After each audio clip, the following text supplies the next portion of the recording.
The burning sensation shot through my back as the scalding coffee soaked through my shirt. I heard Adam's laughter behind me, followed by my mother's dismissive sigh. "Oh, honey, just go change your shirt. Your brother was just playing around." My name is Emma, and at 16, I become used to my parents dismissing my 18-year-old brother's pranks as harmless fun. But this time was different. The pain was intense, and I could feel my skin blistering. "Mom, it really hurts," I whimpered, trying to pull the hot fabric away from my skin. "Stop being so dramatic," Adam snickered, high-fiving Dad who had just walked in. "It wasn't even that hot." Dad ruffled Adam's hair proudly. "Boys will be boys, Emma. You need to toughen up a bit." I rushed to the bathroom, carefully peeling off my shirt. The mirror revealed an angry red patch spreading across my lower back. This wasn't the first time Adam had accidentally hurt me. There were still fading marks on my arm from when he playfully pushed me against the hot stove last month, and a small scar on my leg from his funny idea to test how close he could get with Dad's welding torch. That night, I couldn't sleep. The burns throbbed, and any position was uncomfortable. I heard Adam and Dad laughing downstairs, probably sharing another joke about how oversensitive I was. Mom had brought me some aloe vera, patted my head, and told me to stop making such a fuss. By morning, the pain was worse. The skin had started to blister, and I could barely move without wincing.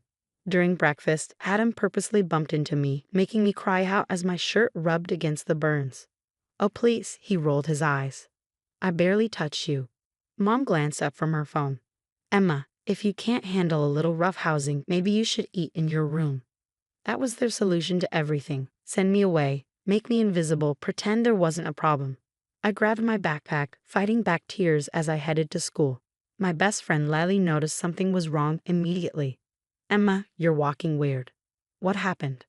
I tried to brush it off, but when she saw me struggling to sit in class, she insisted on checking.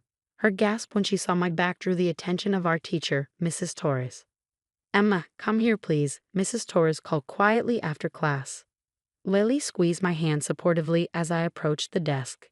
"It was just an accident," I started, the familiar excuse feeling bitter on my tongue. Mrs. Torres's kind eyes hardened slightly. "Show me." Reluctantly, I lifted the back of my shirt. Her sharp intake of breath told me everything I needed to know. "These are second-degree burns," she said firmly. "And they're not the only injuries you have, are they?" I stayed silent, but my silence was answer enough. "I'm taking you to the hospital," she declared, already reaching for her phone. "This needs proper medical attention." "Please don't," I begged. "My parents will be angry. They'll say I'm making trouble." Mrs. Torres paused, her expression a mix of sadness and determination. "Emma, this isn't about making trouble. This is about your safety." The next hour passed in a blur. Mrs. Torres drove me to the emergency room, staying with me as the doctors examined my burns. Dr. Sarah Chen, the burn specialist, carefully documented every mark, every scar, asking gentle but probing questions about how each injury occurred. "These patterns are consistent with intentional burns," she noted, photographing my back. "And these older marks, Emma, how long has this been going on?" I stared at the floor, tears finally falling. "Adam says he's just playing. My parents, they say I need to learn to take a joke." Dr. Chen shared a look with Mrs. Torres. "There's nothing funny about causing someone deliberate harm," she said firmly. "These aren't pranks, Emma. This is abuse." The word hung heavy in the air. Abuse? I'd never allowed myself to think of it that way. It was always just Adam being Adam, my parents being parents, me being too sensitive. "I'm going to make some calls," Dr. Chen said, her voice gentle but resolute. "This needs to stop, and you need protection." As she left the room, I sat there, wrapped in the paper-thin hospital gown, feeling simultaneously terrified and relieved. For the first time, someone was seeing the truth behind the "boys will be boys" excuse. Someone was finally saying that this wasn't normal, wasn't okay. Mrs. Torres held my hand as we waited, and I could hear Dr. Chen's voice in the hallway, speaking firmly to someone on the phone. This wasn't how I expected my Thursday to go, but somehow I knew everything was about to change. I just didn't know how much. The hospital room felt smaller when my parents burst in, their faces a mix of anger and forced concern. Adam trailed behind them, smirking until he saw Dr. Chen's stern expression. "What is this nonsense?" Dad demanded, his voice carrying that familiar tone of dismissal. "Emma, you're causing trouble over a little coffee spill." Dr. Chen stepped forward, her clipboard held like a shield. "Mr. and Mrs. Parker, your daughter has second-degree burns covering 15% of her back. This isn't a minor incident." Mom waved her hand dismissively. "She bruises easily, always has. We've told her to be more careful." "Mrs. Parker," Dr. Chen interrupted, her voice sharp. "I've documented multiple burn marks, scarring patterns, and healing injuries. Some are weeks old, others months. This shows a clear pattern of abuse." "Abuse?" Adam scoffed. "I was just joking around. Emma's always been dramatic." Dr. Chen turned to him, her eyes cold. "Would you like to explain how joking around resulted in precise circular burns consistent with cigarettes?" The room went silent. I hadn't told anyone about those burns. Adam had cornered me in the garage last summer, testing whether I could handle a little heat. I'd hidden the marks under long sleeves, accepted his whispered threat that snitches get worse. "That's ridiculous," Dad started, but Detective Marshall chose that moment to enter the room. "Is it?" she asked, holding up her badge. "Because we have security footage from your home showing multiple incidents of deliberate harm." My heart stopped. The cameras. I'd forgotten about the security system Dad had installed last year.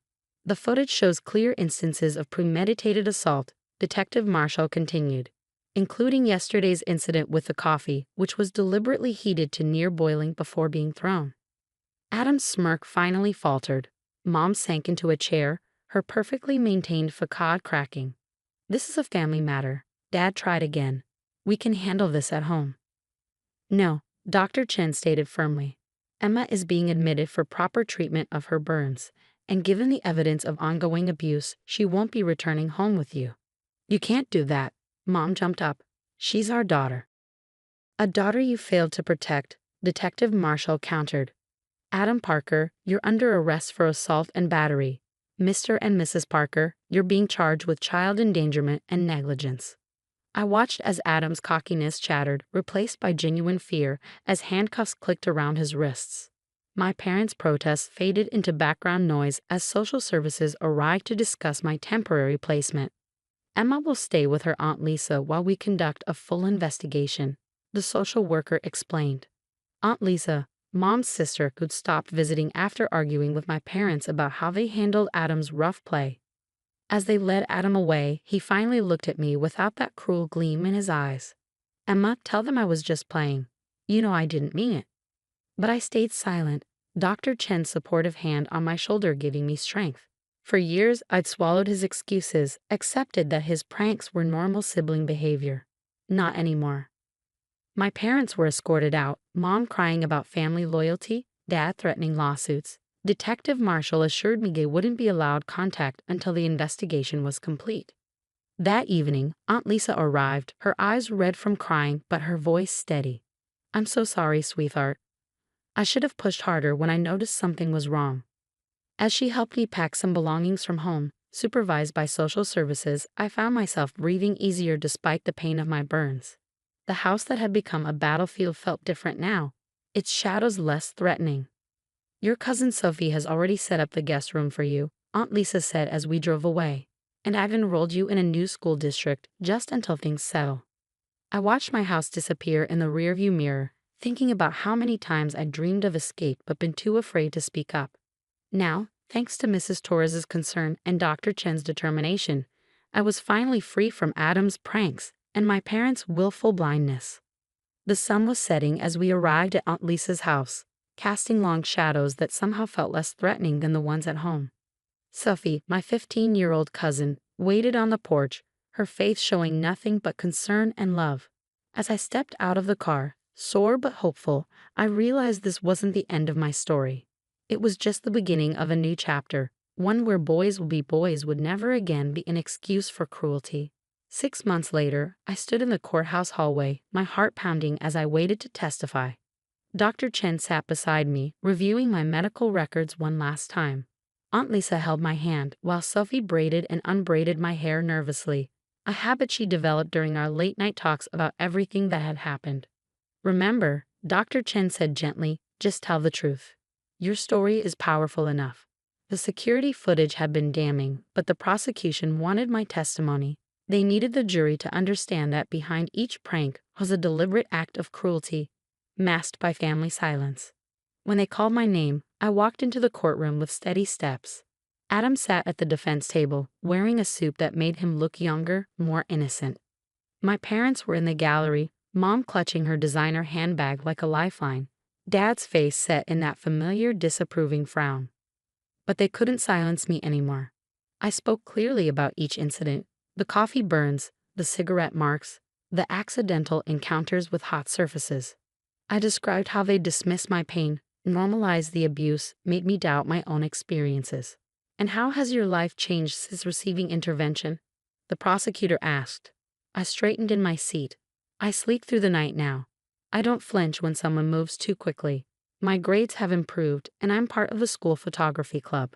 I paused, gathering courage. I'm learning that family doesn't mean enduring abuse in silence. Adam's lawyer tried to paint me as oversensitive, attention-seeking. But the medical evidence, the security footage, and the testimony of my teachers created an undeniable pattern of abuse. The verdict came 3 days later. Adam was found guilty of assault and battery. My parents were convicted of child endangerment. The judge's words rang through the courtroom. The phrase "boys will be boys" is not a legal defense for systematic abuse. Adam was sentenced to juvenile detention with mandatory counseling. My parents received probation and were ordered to complete parenting classes and therapy. The restraining order would remain in effect until I turned 18. Outside the courthouse, reporters asked how I felt. Aunt Lisa started to shield me, but I stepped forward. I hope other kids learn that they don't have to accept abuse as normal, I said clearly, and I hope parents learn that dismissing cruelty as pranks makes them complicit. Life with Aunt Lisa and Sophie became my new normal. My burns healed, leaving scars that Dr. Chen assured me would fade with time. The emotional scars took longer, but therapy helped. So did the support group Dr. Chen recommended for survivors of family abuse. 1 year after that first hospital visit, I received a letter from Adam. His counselor had encouraged him to take responsibility for his actions. The letter contained an apology that seemed genuine, but also a request to reconnect. I shared the letter with my therapist, who helped me craft a response. I accept your apology, but I'm not ready for contact. My healing has to come first. My parents tried reaching out too, through relatives and family friends. They claimed they'd changed, that the parenting classes had opened their eyes. But their messages always contained a hint of "let's put this behind us," as if my trauma could be erased as easily as they dismissed it before. Aunt Lisa helped me maintain boundaries, supporting my decision to focus on healing rather than force reconciliation. Family is earned, she'd say, not just given. Today, I'm preparing to start college, something that once seemed impossible when I was living in constant fear. My photography portfolio, filled with images capturing light emerging from shadows, earned me a scholarship. Dr. Chen still checks in occasionally, not as my doctor now, but as a mentor who showed me that speaking up can save your life. Mrs. Torres attended my high school graduation, crying harder than Aunt Lisa when I received honors. The scars on my back have faded to silvery lines, visible only in certain lights. Sometimes, when Sophie helps me apply sunscreen during our beach trips, she traces them gently and says, "They're like a map of your strength." I don't know if I'll ever have a relationship with Adam or my parents again. That's not a decision I need to make now. What I do know is that I'm no longer the girl who accepted pain as a form of family love. Last week, I spoke at a school assembly about recognizing abuse and finding the courage to seek help. Afterward, a young girl approached me, showing me burns on her arms from her older sister's games. I held her hand and walked her to the counselor's office, just as Mrs. Torres had done for me.